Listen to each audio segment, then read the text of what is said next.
it's your slightly rude stylist here on Coffee and Cosmetology. This morning we are going to be talking about what we learn in cosmetology school. I'm just going to give you a quick rundown. I don't know how many of you have been to a cosmetology school, either as a student or as a guest. But a lot of people, I think, misunderstand how much we learn in cosmetology school. So I really just want to let you guys in on it a little bit. First, let me inform you that here in Texas, our cosmetology program used to be 1,500 hours. Now, Texas has dropped it down to 1,000 hours. So that gives our students even less time to practice what they need to practice and really hone in on their skills before they go out to salons.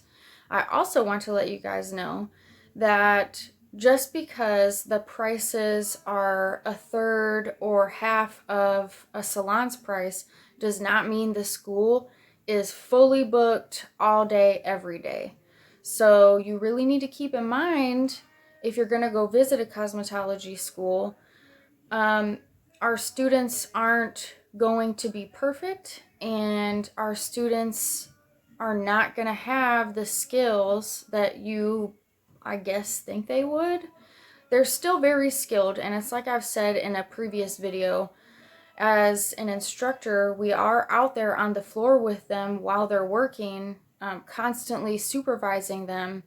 But it comes down to, if they don't have the guests, then they're not going to get the experience. So in cosmetology school, you start off in the classroom, and that is usually something similar to, it's called foundations. I'm sure other schools have other names for it.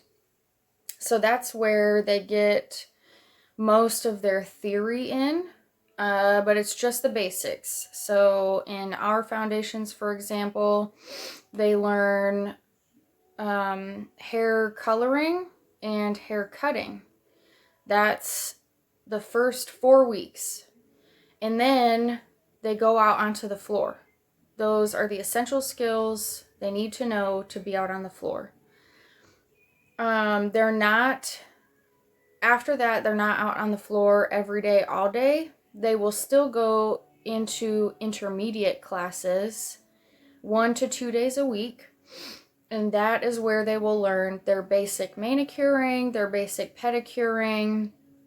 Now, Texas requires that our students in cosmetology school learn how to apply acrylics, but I'm telling you, they practice it for like 3 hours, and that's about it, because at our school we do not offer acrylic nail services. We offer natural nail manicures and pedicures.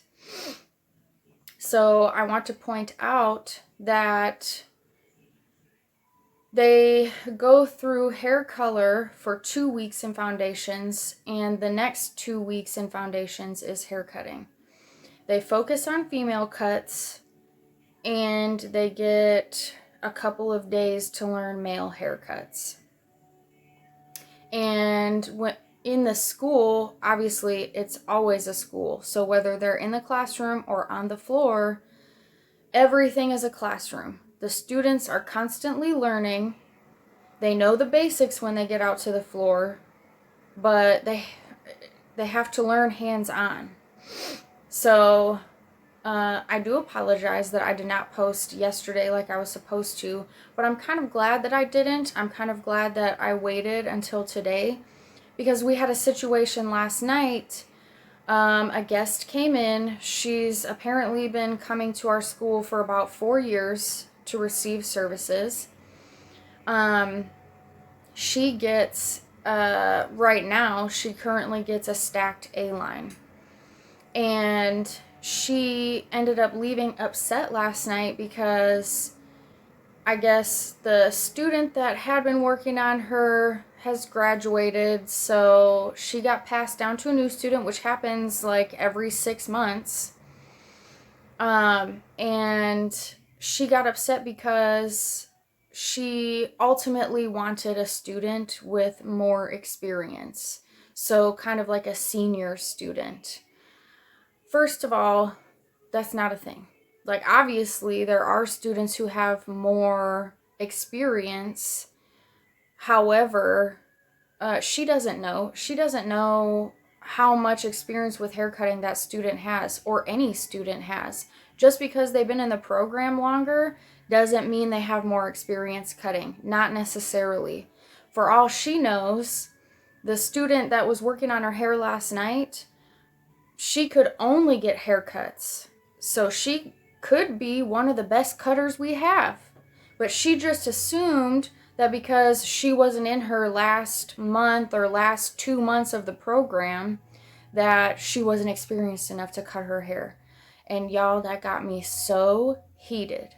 Don't come into a school, like I said in the last video, don't come into a school expecting to get treated like you're in a high-end salon. It's a school, and how do you think the students get experience? By working on your hair. So don't be coming up in there and trying to tell us that you want all these things.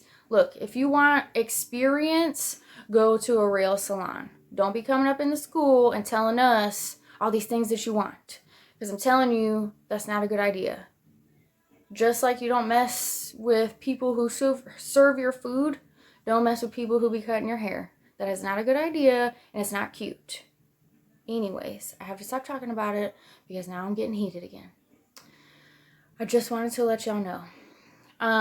Going back to what they learn in foundations, as far as theory, they also get in, it's like color theory and the principles of hair design and stuff like that.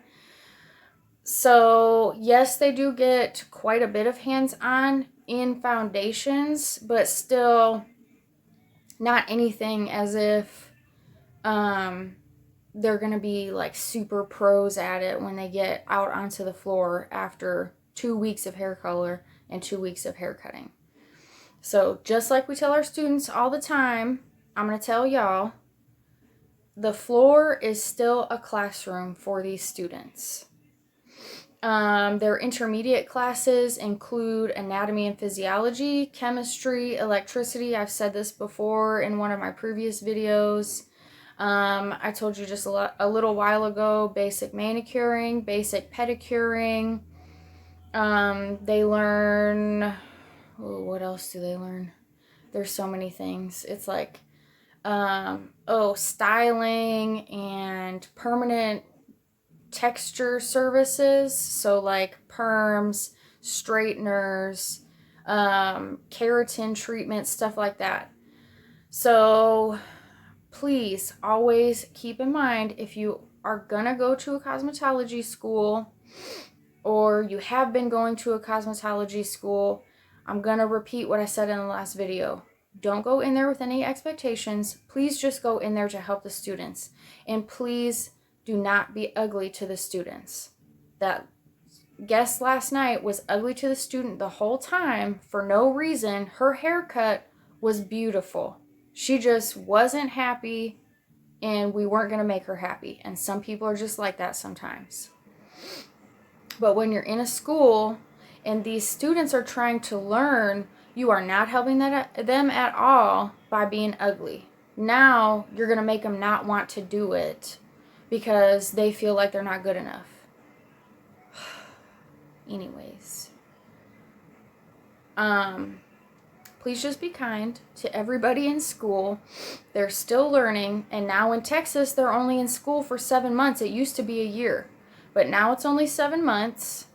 We're not going to get into that conversation because that's going to make me upset also. But they're not going to be super professionals.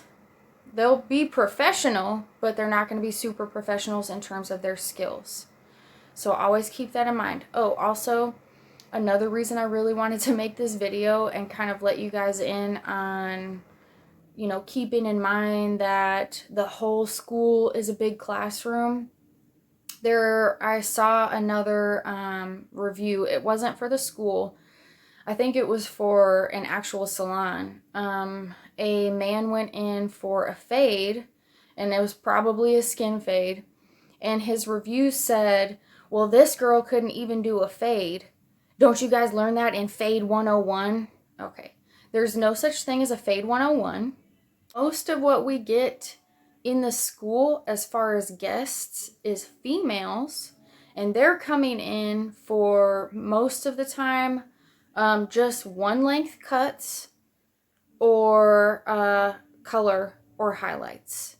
We hardly get any males in there, so the students really hardly ever get to practice male haircuts, which is really unfortunate. But I know just from being in the industry that men like to go in, get their hair cut, and get out. That's it. So they don't want to sit at a school for possibly 2 hours because the students are learning as they go and they have to learn how to do these fades on the fly. So please, y'all, just stay patient. And even if you go to a real salon, you still have to be patient because you don't know where in their career your stylist is at. And you can ask, that's fine. But if they say, oh, I've only been doing hair for 6 months or I've only been doing it for a year, don't be rolling your eyes. That's rude too. And that is still going to hurt people's feelings. And if you could do hair, you'd be doing it, but you ain't. You're sitting in the chair, you're not behind it. So, that's all I have to say for today. As always, if you have any questions or comments, just leave them down below. Any stylists out there, if you want to chime in, maybe from other states, please feel free to do so. I would love to hear how your schools are run, what kind of hours you have, things like that. So, thanks for joining. I know today was a little intense.